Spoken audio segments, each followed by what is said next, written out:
오늘 오전 축구협회 브리핑이 있었습니다. 그런데 우리가 가장 궁금했던 부분은 해소가 안 됐죠. 홍명보 감독이 여태까지 내내 거절하다가 단기간에 갑자기 마음이 돌아선 사연이 궁금했습니다. 그런데 그 답변이 동문서답 느낌이어서 답답한 느낌이 많았습니다. 그럼 브리핑의 문장들을 한번 살펴보면서 그 문장들의 의미와 거기에 따른 제 생각을 말씀드려 보겠습니다. 자, 가장 먼저 선임 과정을 간략하게 말해줬습니다. 일단 정혜성 위원장이 사퇴하면서 최종 후보 5명이 남았다고 얘기했고요. 그 중에 외국인 넷, 국내 감독 하나, 그리고 그 국내 감독이 홍명보입니다. 그러니까 총 5명 중에 1명은 인터뷰가 무산, 그리고 그 중에 2명, 제 예상으로는 포획과 박은호, 그 두 사람을 실제로 만나고 돌아왔고, 그리고 국내 감독 중 1명인 홍명보 감독과 얘기를 하고 마지막에 홍명보를 선임했다고 합니다. 그 다음은 홍명보 감독을 선택한 이유에 대해서 설명하는데요. 일단 그 과정을 얘기합니다. 밤 경기 마치고 돌아오는 홍명보 감독을 집 앞에서 만났다. 홍 감독은 앞서 전력 강화위에서 가장 많은 지지를 받았다. 이 문장으로 밀어봤을 때는 전력 강화위원회 분들도 국내 감독을 가장 선호했던 것으로 느껴집니다. 그래서 전술적인 기준을 한번 말해줬는데요. 첫 번째 기준은 빌드업 시 라볼피아나 형태와 비대칭 3백을 쓴다는 겁니다. 라볼피아나는 간단하게 말하면 센터백이 2명 있으면 그 사이에 수비형 미드필더 하나가 내려가면서 3백을 구성하는 겁니다. 보통은 양쪽 풀백을 그렇게 되면 올리게 될 수 있죠. 이게 우리나라한테 꼭 필요한지는 잘 모르겠습니다. 비대칭 3백이라는 것도 4백으로 나왔을 때 3백으로 전환할 수 있는 능력을 본다는 것 같은데, 딱 이런 빌드업 형태를 구사하는 게 중요한 게 아니라 우리나라에 맞게 변형된 후방 빌드업을 사용하는지가 중요하겠죠. 두 번째는 상대 측면 뒷공간을 효율적으로 공략한다. 이건 너무 당연한 얘기고 당연히 모든 감독이 있으면 좋은 능력입니다. 그리고 선수 장점을 잘 살려 어태킹, 서드라인 브레이킹,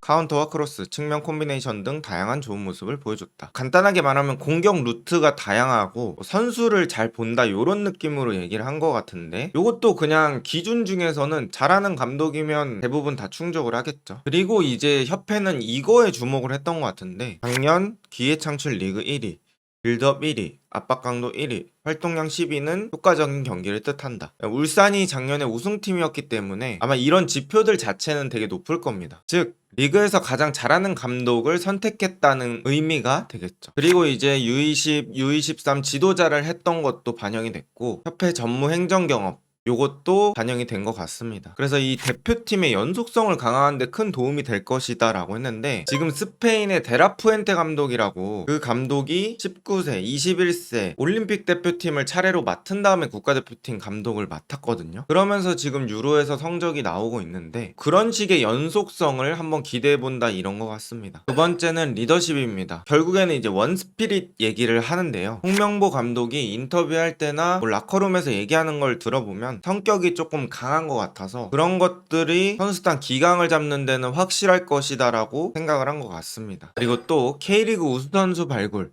선수 컨디션 체크, 연령별 연계성을 위해서도 국내 감독 선임이 필요했다 라는 말을 했습니다. 뭐 이거는 맞는 말 같습니다. 그런데 그럼 애초에 이런 기준이라면 국내 감독밖에 이 기준을 충족시킬 수 없습니다. 어느 외국인 지도자가 와도 우리나라 감독들만큼 K리그를 잘 알고 K리그에 좋은 선수를 발굴하기는 쉽지 않을 테니까요. 그리고 이제 외국인보다는 홍명보 감독이 뭐 뚜렷한 성과가 있었다 라는 이유도 제시했습니다. 그래서 간단히 정리를 해보면, 첫 번째 이유는 빌드업 시 라볼피아나를 사용한다. 두 번째 이유는 K리그에서 가장 잘하는 감독이다. 세 번째 이유는 리더십. 네 번째 이유는 뭐 K리그나 국내 축구에 대한 이해도, 이런 거를 얘기한 것 같습니다. 그리고 홍명보 감독의 부임 시기는 언제로 예상되냐는 질문에 일단 말 자체는 추후 울산 구단과 협의 후 울산에서 원하는 계획대로 협의와 의논해 나갈 것이다 라고 했지만, 마지막 문장에 하지만 울산을 계속 이끌어 나가는 건 어려울 것 같다 라고 말했습니다. 즉 협회는 일단 홍명보 감독이 울산을 내려놓고 빨리 합류했으면 하는 바람인 것 같습니다. 저는 울산과 국가대표팀 어느 정도 겸직을 예상했었는데, 이 내용대로라면 겸직이 안 될 가능성이 훨씬 더 높아진 것 같습니다. 그리고 질문이 기술이사가 이 선임 과정을 진행할 권한이 있는지, 그리고 절차는 적절했는지 설명해달라는 질문이 있었죠. 여기서 전력강화위원회가 총 9명이었는데 그중 4명은 불참했다고 합니다. 그리고 5명만 참석. 이 문장에서 느껴지는 건 내부 내부에서도 뭔가 의견이 맞지 않는 상황이 있구나라는 게 느껴졌습니다. 그리고 아마 이임생 총괄이사가 홍명보 감독으로 픽한 다음에 이제 뭐 대면 회의라든지 줌 미팅을 해야 되는데, 그렇게 하면 언론이나 외부로 유출될까봐 두려웠다고 합니다. 그래서 5명한테 개별적으로 연락해서 동의를 얻었다고 합니다. 지금 어떻게 보면 남은 이 5명도 보안 유지를 하기 어려울 만큼, 혹은 신뢰하기 어려울 만큼 상황이 많이 안 좋아진 거겠죠. 5명도 믿지 못할 정도면 지금 축구협회 상황을 짐작해 볼 수 있겠습니다. 결국 이 과정 자체가 이임생 총괄이사가 결정하고 다른 사람한테 동의를 얻는, 즉 여러 명이 모여서 의견을 내고 의견을 합하는 과정이 아니라 한 명의 결정과 다른 사람의 동의가 이루어지는 구조로 또 선임이 됐다는 거죠. 지금 우리나라 국민들께서, 축구 팬들께서 화나고 답답한 이유가 뭔가요? 바로 중구난방식으로 뭔가 감독 선임이 된다는 느낌 때문입니다. 애초에 한국 축구 잘 알고, K리그 잘 알고, 연속성이 있고, 이런 기준을 우리한테 쫙 공개를 하고 그거에 따라서 국내 감독을 선정했으면 뭐 우리는 의견은 다르더라도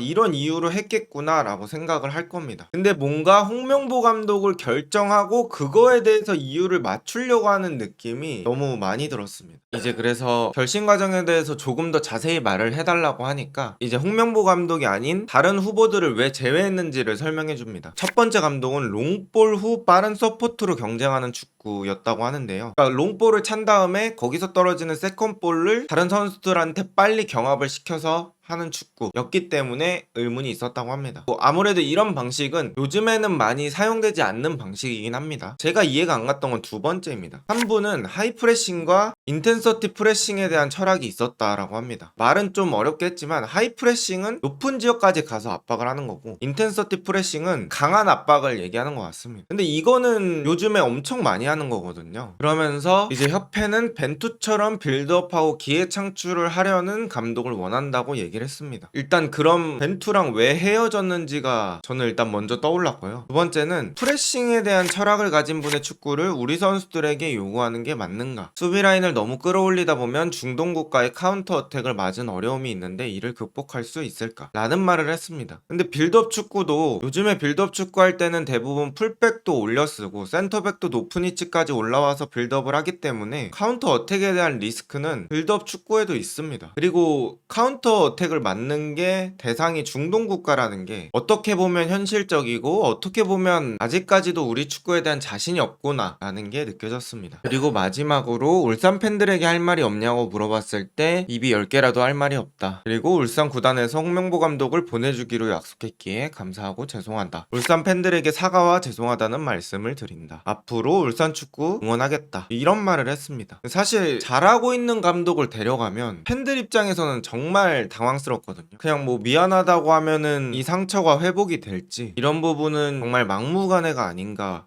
라는 생각이 듭니다. 5개월 동안의 결과가 참 아쉽습니다. 국내 감독, 외국인 감독, 이게 중요한 건 아닙니다. 사실 감독을 그냥 잘만 하면 되죠. 실제 유로에서 4강 간 국가들, 스페인, 잉글랜드, 프랑스, 네덜란드 전부 자국 감독입니다. 하지만 그들과 다른 게 있다면 우리나라는 선임 과정이 너무 주먹구구식입니다. 현역 클럽팀 감독을 빼와서 K리그 희생시키고, 뭔가 마음 자체는 국내 감독에 있으면서 외국인 감독을 진지하게 고려하는 척하고, 또 외국인 선임할 땐 돈이 모자라다고 하면서 이번에 홍명보 감독은 외국인 감독급으로 대우해준다고 하고, 임시 감독하는 사람들한테 다 찔러보고, 올림픽은 탈락하고, 이게 큰 집단에서 돌아가는 시스템이라기보단 일이 닥쳤을 때 모두가 급급해서 처리하는 듯한 방식입니다. 2014년, 2018년 월드컵 모두 소방수가 출전했는데 이번에도 중간에 변화가 생겨서 월드컵을 가게 되었습니다. 제발 중구난방 주먹구구식으로 하지 말고 시스템이 빨리 자리 잡았으면 좋겠습니다. 큰 조직처럼 행동했으면